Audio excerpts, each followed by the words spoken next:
Hello everyone, welcome back to Apex Coasters. Today I'm going to be giving you a full in-depth overview of everything I did at Cedar Point 2025 this Memorial Day.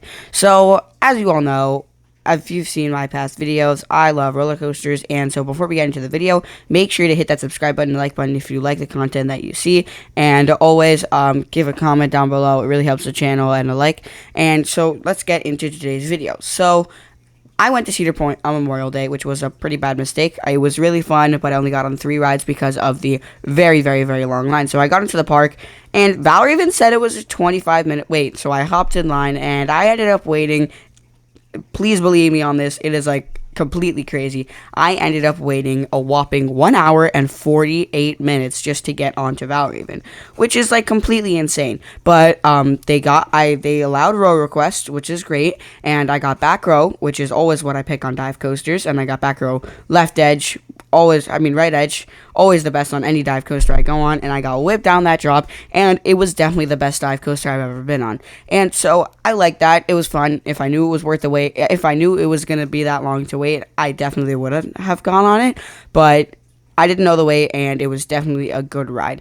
And so then I knew, okay, if the rides are going to be this long, I need to get the things that I want to get done first done immediately. So I immediately walked to the back of the park and got on Steel Vengeance for an hour wait. Definitely the best ride I've ever been on. It was a crazy experience. If you want to see my full in-depth overview on Steel Vengeance and what I thought about it, make sure to go click the video that is going to be in the description. That is my overview of Steel Vengeance. So now that I have that covered, I left with the people that I was going with, and we had a pretty much of a problem because I was leaving that day at 4:45. I got off Steel Vengeance at like 3:30,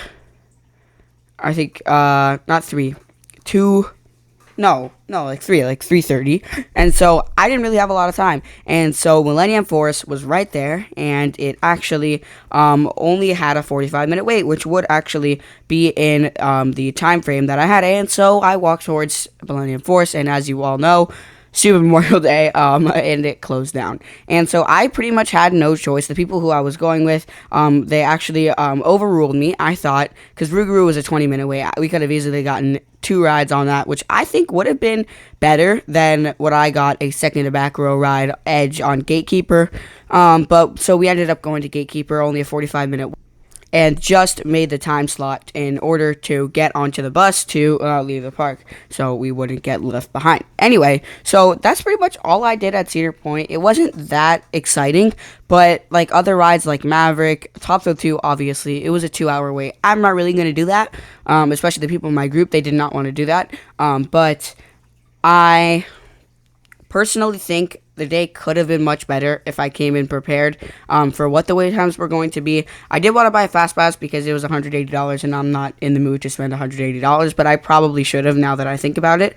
And the smaller rides also had a really long wait. Every ride was 45 minutes, nothing less, and so we didn't really have a choice for what to go on. But I think how I could have done better is going immediately to Maverick, because we went to Valraven first, and Rougarou had no wait, and Maverick was closed, and while we were in the line for Rougarou, about 20 minutes in, Maverick reopened without a wait, and so that was like a complete lifesaver, but obviously we were stuck in the Valraven line. So Maverick stayed the whole day at 75 minutes, so that was no, and Steel Vengeance went up to 90 after my ride. And so that's pretty much all I did at Cedar Point. If it was a letdown?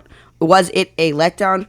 Probably, I would say. But was it a great time? Yes, it was. And I really enjoyed Cedar Point. I think it's a great park, and I just can't wait to come back next time, whenever that is. And so if you enjoyed this video, make sure to hit that like button and subscribe to the channel. It really helps me out. As always, I will see you in another video, and if you want to see the full in-depth overview on Steel Vengeance, make sure to go check in the description. Thanks for watching.